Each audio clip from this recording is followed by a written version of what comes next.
ഇവിടെ ഒരു ചോദ്യം നമ്മുടെ മുന്നിലുണ്ട്. എന്താണ് പ്രശ്നം? എന്താണ് ഈ പ്രശ്നത്തിന്റെ മർമ്മം എന്നൊരു ചോദ്യം, പ്രസക്തമായ ചോദ്യമുണ്ട്. ഗുരുവരൻ കൂടിയായ ബഹുമാന്യനായ ഇ കെ കുഞ്ഞമ്മദ് മുസ്ലിയാർ അവർ, അള്ളാഹു മഹാനുള്ള ദീർഘായുസ്സും ആഫിയത്തും ആരോഗ്യവും ഹിമ്മത്തും നൽകി അനുഗ്രഹിക്കുമാറാകട്ടെ. സാധാരണ ഇത്ര സമയം സ്വസ്ഥമായിരിക്കാൻ കഴിയാറില്ല, ശാരീരികമായ പ്രയാസങ്ങൾ നിമിത്തം തന്നെ. പക്ഷെ അധ്യക്ഷൻ എന്ന നിലയിൽ അത് നിയന്ത്രിക്കേണ്ട ആളെന്ന ഉത്തരവാദിത്ത ബോധത്തോടു കൂടി ഇത്രയും നേരം അദ്ദേഹം ഇരുന്നു. അതുകൊണ്ട് എൻ്റെ അഭിപ്രായത്തിൽ ഇനി പോകാം എന്നാണ് എനിക്ക് അഭിപ്രായം തോന്നുന്നത്. ഇൻഷാ അല്ലാഹ് വിഷമിച്ചിരിക്കേണ്ട. മറ്റ് മുതിർന്ന ആളുകളോടും അത് തന്നെയാണ് പറയാനുള്ളത്. അള്ളാഹു അനുഗ്രഹിക്കുമാറാകട്ടെ. ഇവിടെ ഒരു ചോദ്യം നമ്മുടെ മുന്നിലുണ്ട്. എന്താണ് പ്രശ്നം? എന്താണ് ഈ പ്രശ്നത്തിന്റെ മർമ്മം എന്നൊരു ചോദ്യം, പ്രസക്തമായ ചോദ്യമുണ്ട്. ആ ചോദ്യത്തിന്റെ ഉത്തരം മാത്രമാണ് ഞാൻ പറയാൻ ആഗ്രഹിക്കുന്നത്. നമ്മൾ ദുനിയാവിൽ ഇത്തിരി കാലം ജീവിച്ച് വളരെ വേഗം അപ്പുറത്തേക്ക് യാത്ര തിരിക്കും. ശരാശരി ആയുർദൈർഘ്യം എത്രയാണ് കിട്ടുന്നത് നമ്മളൊക്കെ കാണുന്നത്. ശാസ്ത്രം എത്ര പുരോഗതി പ്രാപിച്ചിട്ടും മെഡിസിൻ പലതും കണ്ടെത്തിയിട്ടും ആളുകൾ 50-60 വയസ്സിൽ തന്നെയാണ് ശരാശരി പോയിക്കൊണ്ടിരിക്കുന്നത്. അള്ളാഹു നമുക്കൊക്കെ ദീർഘായുസ്സും ആഫിയത്തും ആരോഗ്യവും നൽകി അനുഗ്രഹിക്കുമാറാകട്ടെ. മരിച്ചാൽ പോയാൽ നമുക്ക് സ്വർഗം കിട്ടണം. അതാണ് ശാശ്വതമായ ജീവിതം. അവിടെ രക്ഷപ്പെട്ടാൽ രക്ഷപ്പെട്ടു. അവിടെ സ്വർഗം കിട്ടുന്നത് അഹ്ലു സുന്നത്തി വൽ ജമാഅത്തിന്റെ ആളുകൾക്കാണ്. അവിടെ നരകം കിട്ടുന്നത് ബിദ്അത്തിന്റെ ആളുകൾക്കാണ്. ഇത് ഗൗരവതരമായ ഒരു യാഥാർത്ഥ്യമാണ്. വിശുദ്ധ ഖുർആൻ തന്നെ പറയുന്നു, യൗമ തബയല്ലു വുജൂഹും വതസ്വദ്ദു വുജൂഹ്. ചില മുഖങ്ങൾ പ്രസന്നമാകുന്ന തിളക്കമാർന്ന നിലയിൽ പ്രത്യക്ഷപ്പെടുന്ന ദിവസം, മറ്റു ചില മുഖങ്ങൾ ബീഭത്സമായ നിലയിൽ കറുത്തിരുണ്ട് പോകുന്ന ദിവസം. ആ ദിവസം വരാനിരിക്കുന്നുണ്ട്. ഏതാണ് ആ മുഖങ്ങൾ? പ്രസന്നമാകുന്ന മുഖങ്ങൾ ഏത് എന്ന് തഫ്സീർ ഇബ്നു കസീർ രേഖപ്പെടുത്തുന്നു. തബിയല്ലു വുജൂഹു അഹ്ലി സുന്ന വൽ ജമാഅ. സുന്നത്ത് ജമാഅത്തിന്റെ ആളുടെ മുഖമാണ് ആ പ്രസന്നമാവുക. അൽഹംദുലില്ലാഹ്, ഞങ്ങളുടെ അഖീദ, ഞങ്ങൾ വിശ്വാസം ശരിയായിരുന്നു, അൽഹംദുലില്ലാഹ് രക്ഷപ്പെട്ടു, ഞങ്ങൾ സ്വർഗവാസികളാകാൻ തെരഞ്ഞെടുക്കപ്പെട്ടിരിക്കുകയാണെന്ന്. കറുത്ത മുഖമായി വിവർണമാകുന്ന ആ ഭീതിതമായ മുഖം തെളിഞ്ഞു വരുന്ന വിഭാഗം തസ്വദ്ദു അഹ്ലുൽ ബിദ്അ വൽ ദലാല. വഴിതെറ്റിയ മതത്തിൽ നവീകരണ ചിന്തകൾ കൊണ്ടു നടക്കുന്ന ആളുകളുടെ മുഖങ്ങളാണ് ആ കറുത്തിരുണ്ട് പോവുക. ഞങ്ങൾ ഖുർആനും സുന്നത്തും ഇതാണ് ശരിയെന്ന് പറഞ്ഞുകൊണ്ട് പ്രചരിപ്പിച്ചത് തെറ്റായിരുന്നല്ലോ എന്ന് ഓർക്കുമ്പോൾ, നരകത്തിലേക്കുള്ള കവാടം തുറക്കപ്പെട്ടിരിക്കുകയാണെന്ന് ഓർക്കുമ്പോഴാണ് മുഖം കറുത്തിരുണ്ട് പോവുക. ആത്യന്തികമായ ഒരു മുസ്ലിമിന്റെ ലക്ഷ്യം ഈ സ്വർഗം കിട്ടണമെന്നാണ്. സ്വർഗം കിട്ടണമെങ്കിൽ ഒരേ ഒരു മാർഗമേ ഉള്ളൂ, സിറാത്ത് മുസ്തഖീം, അല്ലാഹുവിന്റെ നേരായ മാർഗത്തിൽ ഉറച്ചു നിൽക്കുക. ആ നേരായ മാർഗത്തിൽ നമ്മൾ വഴിതെറ്റിച്ച് ബിദഅ പ്രസ്ഥാനങ്ങളിലേക്ക് നയിക്കുന്നതിനെതിരെ അതീവ ജാഗ്രത പാലിക്കുക, ജാഗരൂകരാവുക. ബഹുമാനപ്പെട്ട സമസ്ത കേരള ജംഇയ്യത്തുൽ ഉലമ 100 വർഷം മുമ്പ് രൂപീകരിക്കപ്പെട്ടത് ഇതിനു വേണ്ടി മാത്രമാണ്. ബിദഅത്തിന്റെ പ്രസ്ഥാനം കേരളത്തിന്റെ ചരിത്രത്തിൽ ആദ്യമായി പ്രത്യക്ഷപ്പെട്ടപ്പോൾ അന്ന് കേരളീയ സാഹചര്യം, പ്രത്യേകിച്ച് മലബാർ കലാപം നടന്ന് 10,000-കണക്കിന് മുസ്ലിങ്ങൾ കൂട്ടച്ചതയ്ക്ക് ചെയ്യപ്പെട്ട് നാടുകടത്തപ്പെട്ട് ആളുകൾ, മക്കളും കുട്ടികളും സ്ത്രീകളുമൊക്കെ വഴിയാധാരമായി നിർധനരായി നിരാലംബരായി കിടക്കുന്ന സാഹചര്യത്തിൽ പോലും ബിദഅ പ്രസ്ഥാനം പ്രത്യക്ഷപ്പെട്ടപ്പോ അവരെ പ്രതിരോധിക്കാനും സുന്നത്ത് ജമാഅത്ത് പ്രചരിപ്പിക്കാനും വേണ്ടിയാണ് വ്യവസ്ഥാപിതമായി സമസ്ത കേരള ജംഇയ്യത്തുൽ ഉലമ രൂപീകരിച്ചത്. അതിന്റെ ഭരണഘടനയിൽ കുറെ കാര്യങ്ങളൊന്നുമില്ല, കുറഞ്ഞ കാര്യങ്ങൾ എഴുതിയിട്ടുള്ള എഴുതി വച്ചത് സുന്നത്ത് ജമാഅത്തിന്റെ സംരക്ഷണവും പ്രചരണവും ബിദ്അത്തിനെ നിയമവിധേയമായ മാർഗത്തിൽ ചെറുക്കലും. അതാണ് സമസ്ത അന്ന് തൊട്ട് ഇന്നോളം ചെയ്തു വരുന്ന മുഖ്യമായ വിഷയം. കാരണം ഈമാൻ കാത്തു സൂക്ഷിച്ചില്ലെങ്കിൽ മരിക്കുന്ന സമയത്ത് കെലിമ ചൊല്ലി മരിക്കാൻ കഴിയില്ല. അത് അപകടത്തെ. നമ്മുടെ രാഷ്ട്രീയം എന്നൊക്കെ പറഞ്ഞാൽ ഈ രാജ്യത്ത് നമ്മുടെ നിലനിൽപ്പിന് ആവശ്യമായ ചില ഭൗതിക കാര്യങ്ങൾ നേടിയെടുക്കാനുള്ള സൗകര്യങ്ങളാണല്ലോ പ്രധാനമായും രാഷ്ട്രീയ പാർട്ടികളുള്ളത്. മറ്റു നമ്മുടെ എല്ലാ ക്ലബ്ബുകളായിരുന്നാലും മറ്റ് സാമൂഹ്യ സംഘടനകളായിരുന്നു അവിടെയൊക്കെ നമ്മുടെ താൽക്കാലിക സംവിധാനങ്ങളൊക്കെ ഉള്ളതാ. അടിസ്ഥാനപരമായി നമുക്ക് മരിക്കുന്ന സമയത്ത് ഈമാൻ സലാമത്താകണം, അപ്പുറത്ത് സ്വർഗം കിട്ടണം. അതിനൊരേ ഒരു വഴിയുള്ളൂ, സുന്നത്ത് ജമാഅത്തിന്റെ യഥാർത്ഥ പാതയിൽ ഉറച്ചു നിന്നുകൊണ്ട് യഥാർത്ഥ മുസ്ലിമുകളായി ജീവിക്കുക. ഇതാണ് നമ്മുടെ മഹാന്മാർ നോക്കിക്കണ്ടത്. അതുകൊണ്ട് തന്നെ ബിദ്അത്തിന്റെ കാര്യത്തിൽ ഒരു കോംപ്രമൈസും സമസ്ത പോയിട്ടില്ല. സമസ്ത കേരള ജംഇയ്യത്തുൽ ഉലമ രൂപീകരിച്ച് 4ാമത്തെ വർഷം തന്നെ സമസ്ത എടുത്ത പ്രഖ്യാപിതമായ തീരുമാനം ബിദഅത്തിന്റെ ആളുകളുമായി കൈകോർക്കരുത്, അവരുമായി അകലം പാലിക്കണം എന്നുള്ളതാണ്. അന്ന് സത്യത്തിൽ വഹാബി പ്രസ്ഥാനം മാത്രമാണ് ഒരു ബിദഅി പ്രസ്ഥാനമായുള്ളത്. ബാക്കി ചില തെറ്റായ ത്വരീഖത്തുകൾ മാത്രമുള്ളത്. അവരുമായി നമ്മൾ സമ്പർക്കത്തിനും സൗഹൃദത്തിനും പോകണ്ട, അവരവർ വഴിക്ക് പോകട്ടെ, അവരിന് അകലം പാലിച്ച് നമ്മൾ നേർമാർഗത്തിൽ പോകണം. അത് അപകടകരമായ മാർഗമാണ്, അടുക്കാൻ പോലും പറ്റില്ല. ഇതാണ് സമസ്ത തീരുമാനിച്ചത്. 1930 മാർച്ചിൽ മണ്ണാർക്കാട് വെച്ച് സമസ്ത നടത്തിയ 4ാമത്തെ വാർഷിക സമ്മേളനത്തിലെടുത്ത ഒരു പ്രധാന പ്രമേയം ഇതാണ്. ഞാനൊന്ന് വായിച്ചു കേൾപ്പിക്കാൻ. ചോറ്റൂർ കൈക്കാർ, കൊണ്ടോട്ടി കൈക്കാർ അതൊക്കെ തെറ്റായ ത്വരീഖത്തുകളാണ്. ഖാദിയാനികൾ, വഹാബികൾ മുതലായവരുടെ ദുർവിശ്വാസ നടപടികൾ അഹ്ലുസുന്നത്തി വൽ ജമാഅത്തിന്റെ സുന്ദര വിശ്വാസ നടപടികളോട് കേവലം മാറാക കൊണ്ട്, അന്നത്തെ ഭാഷ മാറാകാണ് എതിരായത് കൊണ്ട്, കാരണം 100 കൊല്ലം മുമ്പത്തെ സംഭവമാണല്ലോ, അവരുടെ വിശ്വാസ നടപടികളോട് പിന്തുടരലും അവരോടുള്ള കൂട്ടുകെട്ടും സുന്നി മുസ്ലിങ്ങൾക്ക് കേവലം പാടുള്ളതല്ലെന്ന് ഈ യോഗം തീർച്ചപ്പെടുത്തുന്നു. 1930 മാർച്ച് 17 മണ്ണാർക്കാട് സമസ്തയുടെ 4ാം വാർഷിക സമ്മേളനത്തിലെ പ്രമേയം. സമസ്ത രൂപീകരിച്ച ഉടനെ ഈ നിലപാടെടുത്തു. അവരുമായുള്ള സഹകരണം, അവരുമായി നമ്മൾ ഒന്നിച്ചു പോകൽ, അവരുമായുള്ള കൂട്ടുകെട്ട് സുന്നത്ത് ജമാഅത്തിന്റെ ആളുകൾക്ക് ദോഷം ചെയ്യും. ബിദ്അത്ത് സാംക്രമിക രോഗമാണ്, സാധാരണ തെറ്റുപോലെയല്ല. അവരുമായുള്ള സൗഹൃദം വളരെ പെട്ടെന്ന് ആ സാംക്രമിക രോഗം നമ്മിലേക്ക് പകരാനിടയാക്കുമെന്ന് പലയിടത്തും വിശദീകരിക്കപ്പെട്ടിട്ടുണ്ട്, ഹദീസിൽ പറഞ്ഞിട്ടുണ്ട്. ഇതുകൊണ്ടാണ് ഈ വിഷയത്തിൽ ഗൗരവം കാണിച്ചത്. അന്ന് തൊട്ട് ഇന്നോളം സമസ്ത എടുത്ത തീരുമാനം ഇതാണ്. ഏറ്റവും അവസാനം ഈ 3 വർഷം മുമ്പ് പോലും സമസ്ത ഈ തീരുമാനമെടുത്ത് കീഴ്ഘടകങ്ങൾക്ക് സർക്കുലർ നൽകിയിട്ടുണ്ട്. അത് ജാഗ്രത പാലിക്കണമെന്ന്. 1953 മാർച്ചിൽ ഈ ഒരു സംഭവം കൂടി പറയട്ടെ, പ്രശ്നത്തിന്റെ ഗൗരവം പറയാൻ.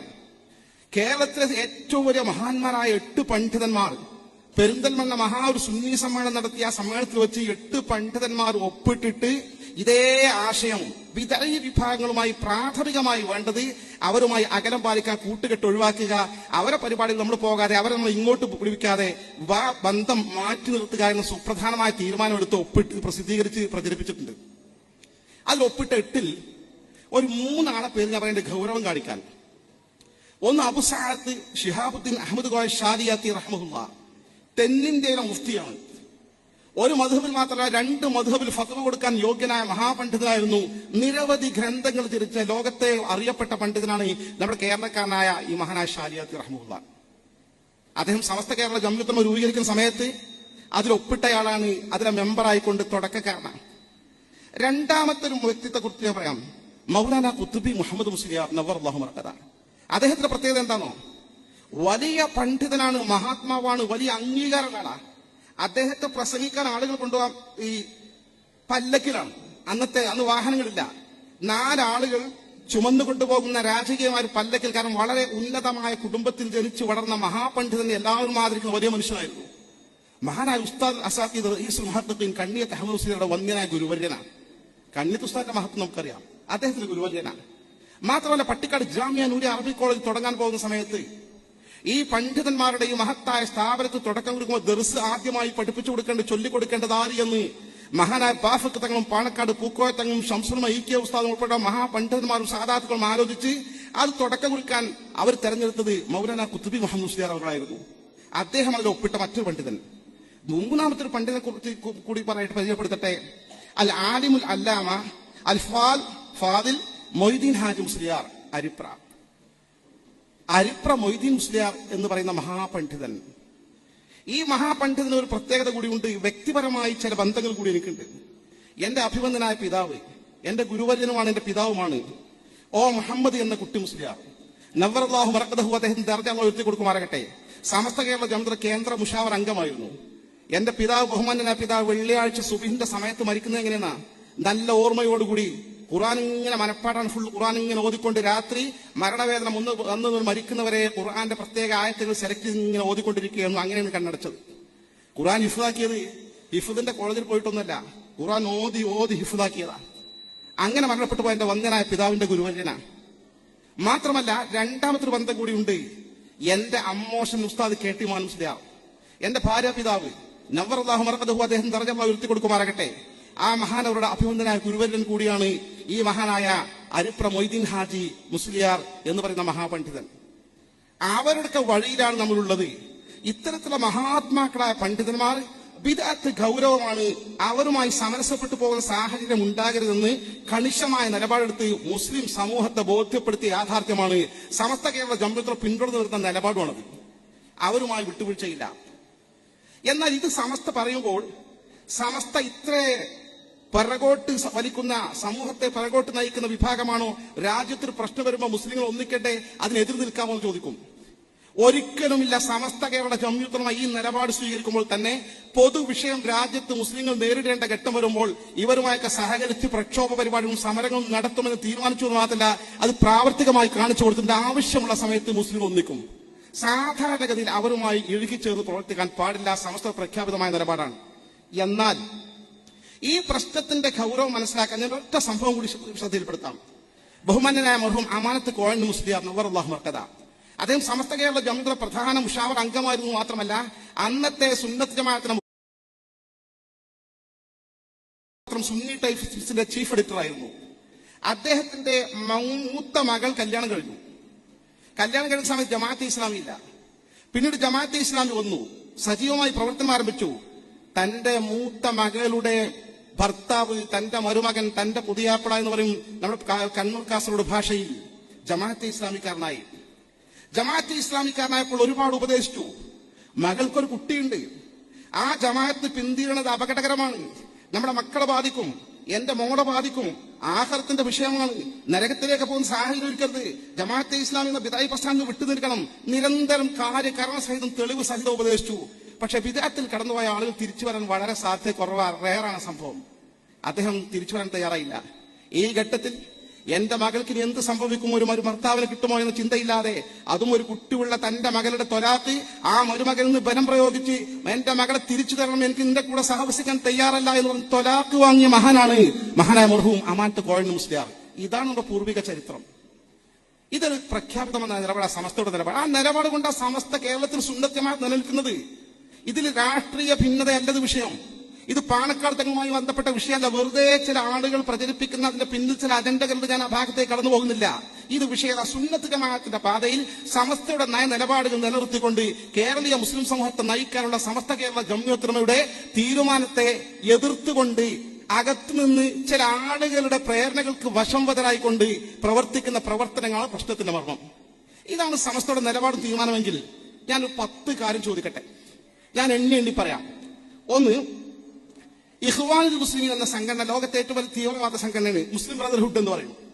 ആ മുസ്ലിം ബ്രദർഹുഡിന്റെ ബ്രെയിൻ, തലച്ചോർ എന്ന് പറയാവുന്ന സയ്യിദ് കുത്തുബ്, അദ്ദേഹത്തിന്റെ അൽ അദാലത്തുൽ ഇജ്തിമാഇയ്യ ഫിൽ ഇസ്ലാം എന്ന പുസ്തകം സിലബസിൽ കുട്ടികളെ പഠിപ്പിക്കാൻ വേണ്ടി എങ്ങനെ വാഫി കോളേജിന്റെ സിലബസിൽ വന്നു? ഗൗരവമുള്ള വിഷയല്ലേ? ഒരു ബിദ്അത്ത് പ്രസ്ഥാനത്തിന്റെ പ്രമുഖനായ ചിന്തകന്റെ പാഠപുസ്തകം എങ്ങനെ സമസ്ത സ്ഥാപനത്തിന്റെ സിലബസിൽ വന്നു? 2, അതിന്റെ തന്നെ സൈദ്ധാന്തികനായ മുഹമ്മദ് ഖുതുബിന്റെ ശുബ്ഹാത്തുൻ ഹൗലൽ ഇസ്ലാം എന്ന പുസ്തകം എങ്ങനെ സിലബസിൽ വന്നു? 3, സലഫി ഇഖ്വാനി പണ്ഡിതനായ പ്രമുഖനായ അഹമ്മദ് ഈസ ആഷൂർ എന്ന് പറയുന്ന ബിദഈ പണ്ഡിതന്റെ അൽ ഫിഖ്ഹുൽ മുയസ്സർ എന്ന പുസ്തകം എങ്ങനെ സിലബസിൽ വന്നു? 8 റക്അത്ത് തറാവീഹ് നിസ്കരിച്ചാൽ മതി എന്ന് പഠിപ്പിക്കുന്ന പുസ്തകം എങ്ങനെ സിലബസിൽ വന്നു?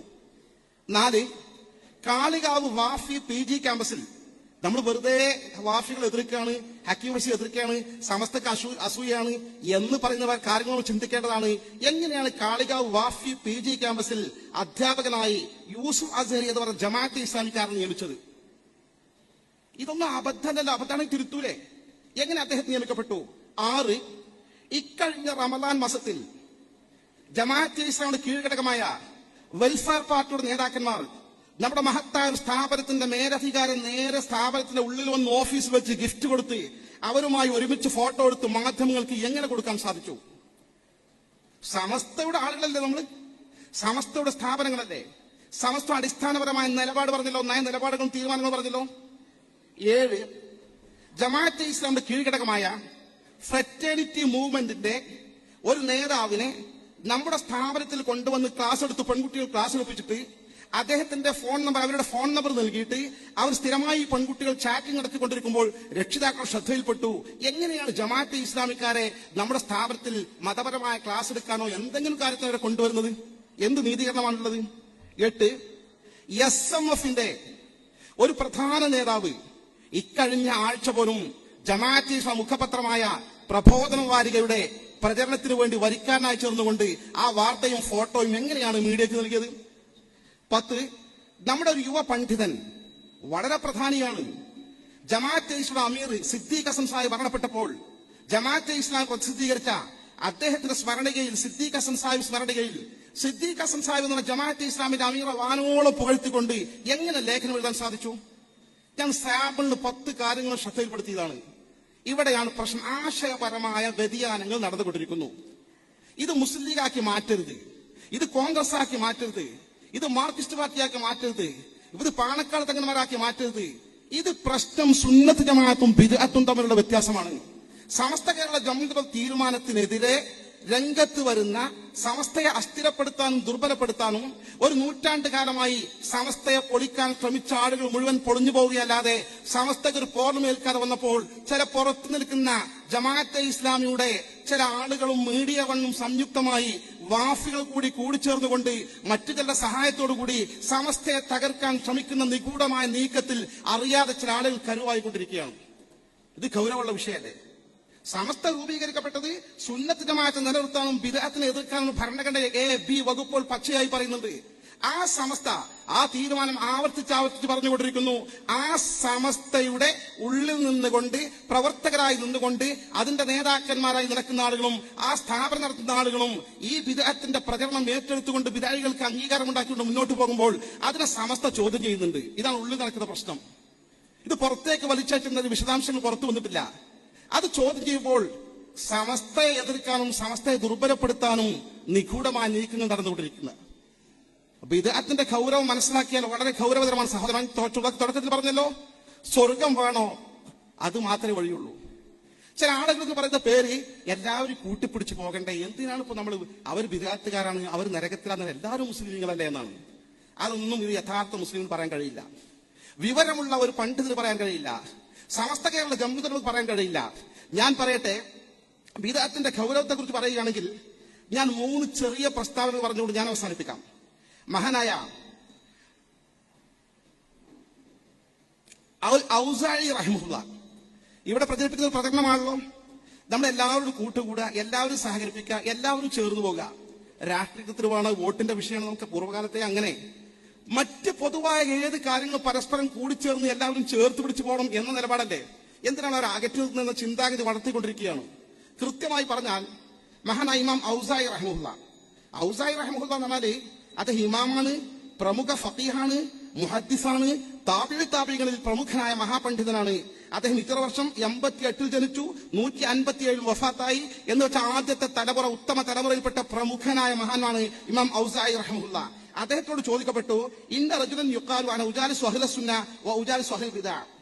ബിദ്അത്തിനെ പറ്റി ഇവരൊക്കെ ധാരാളം പറഞ്ഞിട്ടുണ്ട്. അപ്പൊ അദ്ദേഹത്തോട് ചോദിക്കപ്പെട്ടു, ഒരു വ്യക്തി പറയുന്നുണ്ട് സുന്നികളോടും ഞാൻ സഹകരിക്കും, മുജാഹിദ് ജമാഅത്ത് ബിദ്അത്തുകാരോടും സഹകരിക്കുന്നു. എന്താണ് കുറിച്ച് അഭിപ്രായം ചോദിച്ചു. മഹാനോട് പറഞ്ഞ മറുപടി, ഹാദാ റജുലുൻ യുരീദു അൻ യുസാവിയ ബൈന ഹഖ് വൽ ബാത്തിൽ. ഹഖും ബാത്തിലും സമമാക്കാനാണ് ഈ വ്യക്തി ശ്രമിക്കുന്നത്. സത്യവും അസത്യവും കൂട്ടിക്കുഴക്കാനാണ് വ്യക്തി ശ്രമിക്കുന്നത്. ഒരു നിലക്കും നീതീകരിക്കാൻ കഴിയില്ല എന്ന് ഇമാം ഔസാഇ റഹിമഹുല്ലാ രേഖപ്പെടുത്തുന്നു. മറ്റൊരു പ്രധാനപ്പെട്ട വിഷയം, ബിദ്അത്തിന്റെ ഗൗരവത്തെ കുറിച്ച് പൂർവികരായ ഇത്ര മഹാത്മാക്കൾ പറഞ്ഞ സംഭവം, ഈ ബിദ്അത്തിലേക്ക് പോയാൽ ഈമാന്റെ വെളിച്ചം മുഖത്ത് നിന്നുള്ള ഊരിക്കളയും. അത് കൽബിന്ന് ഊരിക്കളയുമ്പോഴാണ് മുഖത്തുനിന്ന് പോകുക. നിങ്ങൾ നോക്കൂ, ബിദ്അത്തുകാർക്ക് എത്ര നല്ല ആവിധികളാണെങ്കിലും മുഖം കറുത്തിരുണ്ടിരിക്കും. എന്തുകൊണ്ടാണത്? ഈമാന്റെ വെളിച്ചം ഊരിയത് കൊണ്ട്. മഹാനായ അമീറുൽ അത്ഖിയ എന്ന് പറയും, മുത്തഖികളുടെ നേതാവ് എന്ന് പറയുന്ന അബ്ദുല്ലാഹി മുബാറക് റഹിമഹുല്ലാ ഇതുപോലെ പ്രമുഖനായ താബിഈകളിൽപ്പെട്ട മഹാനാണ്, ഇമാമാണ്, മുജ്തഹിദാണ്, മഹാപണ്ഡിതനാണ്. അദ്ദേഹം ഹിജ്റ വർഷം 118 ജനിച്ചു, 181 വഫാത്തായി എന്ന ഉത്തമ തലമുറയിൽപ്പെട്ട മഹാനാണ്. അദ്ദേഹം പറഞ്ഞത്, സ്വാഹിബുൽ ബിദ്അ, ഒരു ബിദ്അത്തുകാരനാണെങ്കിൽ അയാളുടെ ഏറ്റവും വലിയ പ്രത്യേകത അല വജ്ഹിഹി ദുൽമ, അയാളുടെ മുഖത്ത് ഇരുളുണ്ടാവും, ഇരുട്ടുണ്ടാകും. വൈ നിദ്ദഹന കുല്ല യൗമിൻ 30 മറ, ഒരു ദിവസം 30 വട്ടം എണ്ണ മുഖത്തിട്ടാലും ശരി, മുഖത്ത് ആ ഇരുൾ ആ ഇരുണ്ട മുഖം അതങ്ങനെ തന്നെ നിലനിൽക്കുമെന്ന് മഹാനായ അബ്ദുല്ലാഹി ബിൻ മുബാറക് റഹിമഹുല്ലാ പറയും. ചില ആളുകൾ പറയും, കല്യാണമൊക്കെ കഴിക്കുമ്പോൾ അങ്ങോട്ട് കൊടുക്കണ്ട, ഒരു മുജാഹിദാക്കും ജമാഅത്താക്കും ഇങ്ങോട്ട് കൂട്ടിക്കൊണ്ടുവരല്ലേ. ഇങ്ങോട്ട് കൂട്ടിക്കൊണ്ടുവരാ അപകട. ബിദഅത്ത് മഹാ അപകട. ഇങ്ങോട്ട് ഒരു ബിദഅത്തുകാരിൽപ്പെട്ട ഒരു പെൺകുട്ടിയെ നമ്മുടെ വീട്ടിലേക്ക് കല്യാണം കഴിച്ചു കൊണ്ടുവന്നാൽ അതിന്റെ അപകടം പ്രസരിക്കും ആ വീട്ടില്. ഇതിന്റെ ഗൗരവം കൊണ്ടാണ് മഹാന്മാർ ഈ കാര്യത്തിന് ഇത്രമാത്രം ഉണർത്തുന്നത്. എത്രത്തോളം എന്ന് വെച്ചാൽ ഇത് സംഭവം ഈ പറഞ്ഞ സലഫുസ് സ്വാലിഹീങ്ങളിൽപ്പെട്ട മഹാനായിരുന്നു ഇമ്രാൻ ഇബ്നു ഹൈത്താൻ സദൂസി. അദ്ദേഹം ഒരു പെണ്ണിനെ കല്യാണം കഴിച്ചു. ആ പെണ്ണിനെ കല്യാണം കഴിച്ചപ്പോ ആ പെണ്ണ് ഖവാരിജി പ്രസ്ഥാനത്തിൽപ്പെട്ട പെണ്ണ. അന്നത്തെ വിദായ പ്രസ്ഥാനം ഖവാരിജ്. അപ്പൊ എന്തിനാണ് അതിനെ കല്യാണം കഴിക്കുന്നത്? അത് പാടില്ലല്ലോ, ഇസ്ലാമിൽ നമുക്ക് ഇവിടെ സുന്നത്ത് ജമാഅത്തിന്റെ നിലപാടിന് എതിരല്ലേ എന്ന് ചോദിച്ചു. അതേ പറഞ്ഞു, ഞാനതിനെ കല്യാണം കഴിച്ചിട്ട് ഞാൻ ഉപദേശിച്ചിട്ട് സുന്നത്ത് ജമാഅത്തിന് തിരിച്ചു കൊണ്ടുവരുന്നു.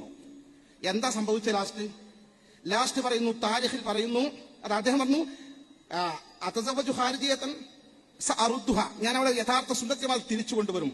പക്ഷേ ഉണ്ടായത് ഫസറഫതുഹു ഇലാ മദ്ഹബിഹ, ആ പെണ്ണ് മഹാനായ താബിഈങ്ങളിൽപ്പെട്ട ഈ പ്രമുഖനെ അവളുടെ ഖവാരിജി പ്രസ്ഥാനത്തിലേക്ക് തിരിച്ചങ്ങോട്ട് കൊണ്ടുപോയി എന്ന് താരീഖ് രേഖപ്പെടുത്തുന്നു. പ്രശ്നം ഗൗരവതര. ഞാൻ സൂചിപ്പിച്ചത് മാത്രമാണ്. ഞാൻ അവസാനിപ്പിക്കുന്നു. പരിശുദ്ധമായ സുന്നത്ത് ജമാഅത്ത് നമ്മുടെ ആളുകൾ ഉറപ്പിച്ചു നിർത്താൻ സമസ്ത കേരള ജംഇയ്യത്തും എടുത്ത തീരുമാനങ്ങളും നയനിലപാടുകളും അംഗീകരിച്ചുകൊണ്ട് മുന്നോട്ട് പോകണോ പോകണ്ടേ? ഇതൊക്കെ നമ്മൾ പറഞ്ഞാലും ഇതൊക്കെ മറച്ചു വെച്ചിട്ട് പറയും എന്നാലും അവർ ലീഗ് വിരുദ്ധരാണ്, അവർ പാണക്കാർ. ഇതിനെന്താ തെളിവ്? തെളിവൊന്നുമില്ല. പിന്നെ പറയും ഒരു കളവ് 100 വട്ടം പറഞ്ഞാൽ അത് സത്യമാകുമെന്നൊരു പ്രമാണമുണ്ട് പൂർവ്വകാലത്ത്, നമ്മുടെ ബീബിൾസിന്റെ കാലഘട്ടത്തിൽ. അതാണ് പയറ്റിക്കൊണ്ടിരിക്കുന്നത്. എന്റെ പ്രിയപ്പെട്ട പൊന്നനുജന്മാർ, ജ്യേഷ്ഠ സഹോദരന്മാർ, പ്രത്യേകിച്ച് ഉമറാക്കൾ അതീവ ജാഗ്രത പാലിക്കണം. നമ്മുടെ ദീൻ 130-100 കൊല്ലമായിട്ട് കാര്യമായ പരിക്കില്ലാതെ സുന്നത്യമായതനുസരിച്ച് ജീവിച്ച് നമ്മുടെ മൗലൂദും റാത്തീബും ഹദ്ദാദും കുതുബിയത്തും നമ്മുടെ എല്ലാ ദിക്റുകളും വിറുതുകളൊക്കെ ആയിട്ട് അങ്ങനെ മുന്നോട്ട് പോകുന്ന മഹല്ലുകളെ ആൾക്കാരൊക്കെ കെലിമ ചൊല്ലി മരിച്ചു പോകുന്നത് നമ്മൾ കാണുന്നുണ്ട്. നല്ല മനുഷ്യന്മാരാ, ഈമാന്റെ തെളിച്ചങ്ങനെ മുഖത്തുണ്ട്. അത് മാറ്റി ബിദ്അത്തിലേക്ക് അടുപ്പിക്കാനുള്ള ഈ നിഗൂഢമായ ചില ആളുകളുടെ ശ്രമത്തിൽ നമ്മുടെ ആളുകൾ അറിയാതെ ഭാഗഭാക്കായിക്കൊണ്ടിരിക്കുന്നുണ്ട്. ഈ വിഷയത്തിൽ ഓരോ മഹല്ലുകളും ജാഗ്രത പാലിച്ചുകൊണ്ട് സുന്നത്ത് ജമാഅത്തിന്റെ നിലപാടുകളും സമസ്തയുടെ തീരുമാനങ്ങളും അത് അതേപടി നിലനിർത്തുന്ന കാര്യത്തിൽ വിട്ടുവീഴ്ചയില്ലാത്ത നിലപാട് സ്വീകരിക്കണമെന്ന് മാത്രം ശ്രദ്ധയിൽപ്പെടുത്തിക്കൊണ്ട് ഇതിനെതിരെ ഇതല്ലാതെ സമസ്തയുടെ നയ നിലപാടുകളെയും തീരുമാനങ്ങളെയും ചോദ്യം ചെയ്തുകൊണ്ട് ബിദ്അത്തിലേക്ക് ആളുകളെ കൂട്ടിക്കൊടുക്കാനുള്ള ശ്രമങ്ങളുമായി ഇനിയും മുന്നോട്ട് പോകാനാണ് നീക്കമെങ്കിൽ എന്ത് വില കൊടുത്തും സുന്നത്ത് ജമാഅത്തിന്റെ മക്കളെ ചെറുത്തു തോൽപ്പിക്കുക തന്നെ ചെയ്യും ഇൻഷാ അല്ലാഹ് എന്ന് പറഞ്ഞുകൊണ്ട് ഞാൻ എന്റെ വാക്കുകൾക്ക് വിരാമം കുറിക്കുന്നു. സല്ലല്ലാഹു അലാ മുഹമ്മദിൻ വആലിഹി വസഹ്ബിഹി അജ്മഈൻ.